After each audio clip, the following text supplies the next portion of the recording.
آئیے بڑھتے ہیں سبق مرزا غالب کی ایکسرسائز کے چوتھے جز کی طرف۔ یہ پہلے سوال کا چوتھا جز ہے جسے آپ اپنی کتاب پر دیکھ سکتے ہیں۔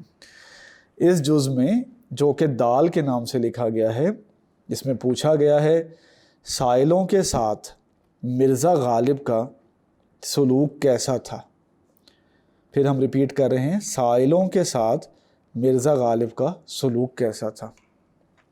تو سب سے پہلے ہمیں یہ معلوم ہونا چاہیے کہ سائل کسے کہتے ہیں۔ سائل کہتے ہیں مانگنے والے کو۔ ویسے تو سائل کا لغوی مطلب ہے سوال کرنے والا۔